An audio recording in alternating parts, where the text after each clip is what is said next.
अब आगे की कहानी ये कहती है कि हम लोग ये तो समझ ही चुके हैं कि एक्सेस डिमांड क्या होती है। अब आप एक का जवाब दो, क्या आप लोगों को जितना मैंने पढ़ाया, क्या इससे आप लोगों को meaning of excess demand clear है? क्या आपको एक्सेस डिमांड का मतलब समझ में आ गया कि एक्सेस डिमांड क्या होता है? ठीक है जी, मतलब विद डायग्राम, इंक्लूडिंग डायग्राम बोलूंगा मैं, इंक्लूडिंग डायग्राम, डायग्राम भी तो समझ में आ ही गया होगा इसका। और इसके अलावा क्या आप लोगों को ये समझ में आ गया है कि रीजंस क्या थे? रीजंस ऑफ एक्सेस डिमांड समझ में आ गया है? क्या आपको ये समझ में आ गया है कि इसको कैसे सॉल्व करेंगे, इसके क्या इम्पैक्ट हो सकते हैं? इम्पैक्ट समझ में आ गया है कि मतलब उसका क्या प्रभाव पड़ेगा? इम्पैक्ट मतलब आउटपुट पे क्या प्रभाव पड़ता है, एम्प्लॉयमेंट पे क्या प्रभाव पड़ता है, और प्राइस पे क्या प्रभाव पड़ता है। क्या आपको ये तीनों चीज क्लियर है? ठीक है। इसके अलावा ये मैं बता रहा हूँ आपको क्या क्या चीजें क्लियर होनी चाहिए। तीन चीजें ये बता दी। चौथी चीज आपको ये पता है सेम इसी तरीके से कि मीनिंग ऑफ डेफिशिएंट डिमांड क्या है? मीनिंग ऑफ डेफिशिएंट डिमांड क्या होता है? और विद मतलब वही इंक्लूडिंग डायग्राम। ये मैं 6 चीजें आप लोगों को बता रहा हूँ। अगर इन 6 चीजों में अभी भी कहीं से कहीं तक भी कोई कमी ऐसे लग रही है तो आप मुझसे डिस्कस कर चुके हैं, और ये सारी चीजें मैं आप लोगों को नोट्स में लिखवा चुका हूँ। ठीक है जी। रीजंस ऑफ डेफिशिएंट डिमांड या impact of deficient demand. Clear है भाई जी? क्लियर है? केवल अभी तक नोट्स केवल इसके मिलने बाकी रह गए थे। इम्पैक्ट ऑफ ये रह गया था नोट्स में लिखवाने के लिए, एक ये रह गया, और उसके आगे जो भी मैं आज पढ़ाऊंगा केवल वो नोट्स में रह गया लिखवाने के लिए। बाकी नोट्स में ये हो चुका है। नोट्स में तो ये 1 to 5 सब कुछ नोट्स में करा चुका हूँ। हाँ जी, तो ये बताइए कि समझा तो मैंने 6 चीज दी है, क्या इसमें से कोई भी ऐसी चीज है जो आपको दिक्कत करी है? अगर आपको लगता है सीरियसली सब कुछ क्लियर है, कहीं कोई दिक्कत नहीं है, ए फॉर एप्पल टाइप कर दीजिए जल्दी से, ताकि मैं आगे करा सकूं।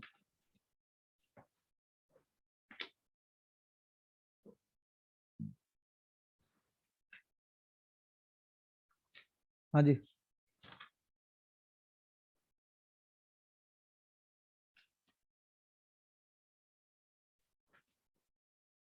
क्लियर है? बहुत बढ़िया, शाबाश। चलिए, तो काफी बच्चे ने रिप्लाई जो है वो पॉजिटिव डायरेक्शन में दिया है। तो आइए जरा आगे देखते हैं। अब ये बात आती है कि इसको सॉर्ट आउट कैसे किया जाए। तो एक्सेस डिमांड हो चाहे डेफिसिट डिमांड हो, दोनों को सॉल्व करने के लिए दो पॉलिसीज हैं, जिसे हम लोग बोलते हैं कि भाई measures measures to solve measures to solve. Measures मतलब उपाय, यहाँ पे मेजर्स का मतलब क्या है? उपाय। उपाय मतलब सॉल्यूशन, सॉल्यूशन जिसे आप बोलते हैं। ठीक है जी। तो measures to solve the problem of, ये प्रॉब्लम है इकोनॉमी के लिए, देखो अच्छी बात थोड़ी है कि इकोनॉमी में एक्सेस डिमांड है या डेफिसिट डिमांड है। Measures to solve the problem of excess demand और डेफिशिएंट डिमांड, तो भाई क्या क्या इसमें हम लोग देख सकते हैं, वो चीज समझने वाली है। सबसे पहला है सबसे पहला है फिस्कल पॉलिसी। क्या है? दो ही पॉलिसी इसके अंदर मैं आपको बताऊंगा। एक होती है फिस्कल पॉलिसी, और सेकंड नंबर पे होती है जैसे हम लोग बोलते हैं मॉनिटरी पॉलिसी। क्या होती है? Monetary policy. अगर मैं फिस्कल पॉलिसी के बारे में आपको बताऊं कि फिस्कल पॉलिसी क्या है, अगर मैं आप लोगों को फिस्कल पॉलिसी के बारे में बताऊं, तो फिस्कल पॉलिसी जो है वो एक ऐसी पॉलिसी होती है जो किसी भी देश की गवर्नमेंट, मतलब run by, operate by, use by use by government. ठीक है जी। देश की सरकार इसका प्रयोग करती है। ठीक है जी, to control the situation of excess demand और डेफिसिट डिमांड। ठीक है जी, एक्सेस डिमांड और डेफिसिट डिमांड को कंट्रोल करने के लिए सरकार जो है वो फिस्कल पॉलिसी का यूज करती है। और इसके अंदर आता क्या क्या है, इसके कंपोनेंट्स क्या हैं? फिस्कल पॉलिसी के अंदर कंपोनेंट्स क्या है? तो इसके दो ही कंपोनेंट आपको पढ़ने हैं। पहला जो कंपोनेंट है वो है टैक्स। पहला जो कंपोनेंट है वो है टैक्स। ठीक है जी।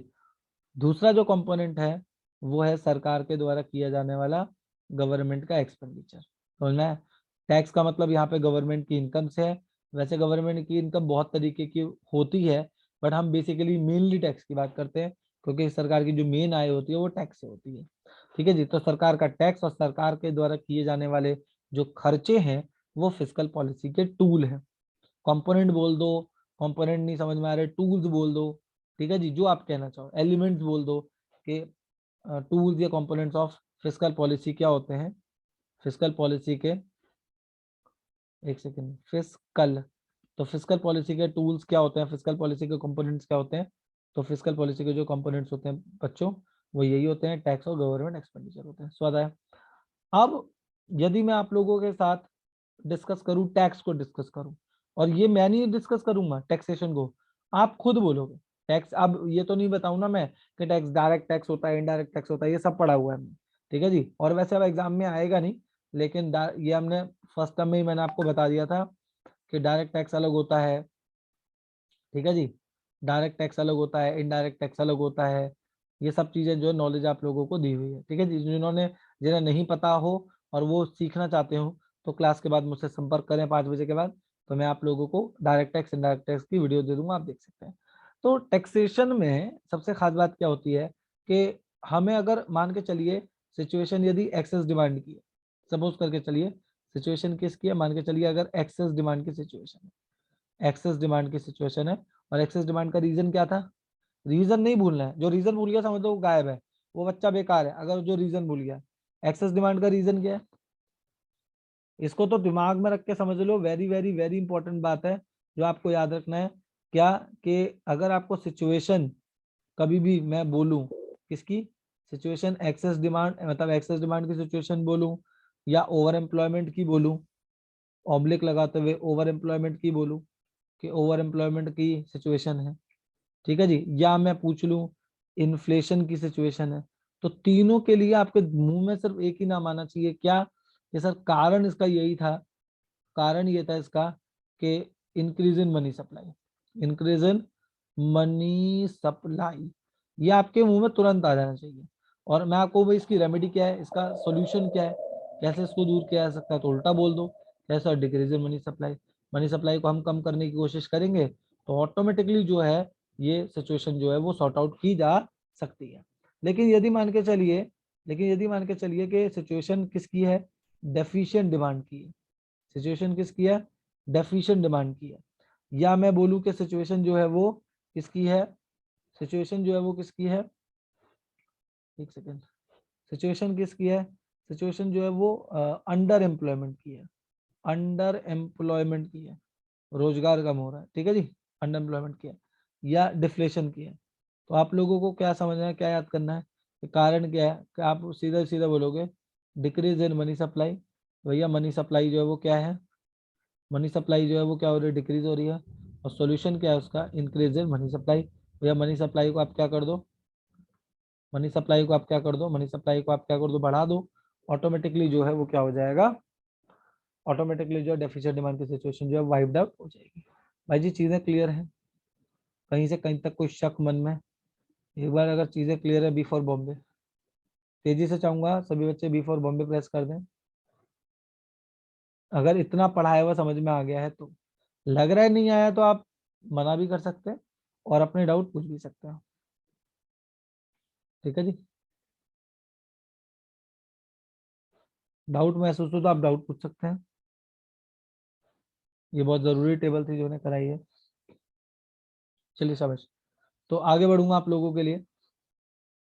तो बात ये हो रही थी कि अब सिचुएशन यदि एक्सेस डिमांड किया है तो रीजन तो हमें याद है ना, ये भूलना नहीं है, ये अब से लेके भूलना नहीं है, ये अगली क्लास तक आपको ये वाला पेज जो अब आपको स्क्रीन पे दिखाई दे रहा है, ये वाला पेज आपको अगली क्लास तक, अगले लेक्चर तक या अगली रिकॉर्डिंग में भी, अगली क्लास की जो रिकॉर्डिंग आएगी उसमें भी आप लोगों को ये पेज माइंड में से छाप लेना है अच्छे से, वरना समझ लो दिक्कत होती रहेगी बीच बीच में। तो एक्सेस डिमांड है, यानी एक्सेस डिमांड की सिचुएशन में कारण क्या था, कारण ये था कि मनी सप्लाई जो है वो ज्यादा थी।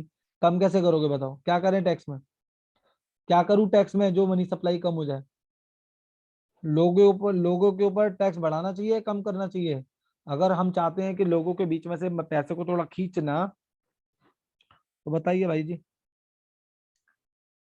आप बताइए, आप ज्यादा समझदार हैं, टैक्स को क्या करें, बच्चे जवाब दे रहे हैं सर बढ़ा दे, वेरी गुड, क्योंकि टैक्स बढ़ा देने से ऑटोमेटिकली जो मनी सप्लाई है वो क्या हो जाएगी, लोगों के बीच में जो पैसा है वो ऑटोमेटिकली क्या हो जाएगा, वो कम हो जाएगा और लोग जो है वो डिमांड जो है लोगों की जो एग्रीगेट डिमांड है वो कम हो जाएगी और मदर सिचुएशन जो है नॉर्मल हो जाएगी। अगर मान के चलिए सिचुएशन डेफिशिएंट डिमांड की है तो सिचुएशन डेफिशिएंट डिमांड की है तो क्या करना चाहिए? टैक्स को क्या करना चाहिए भाई लोग?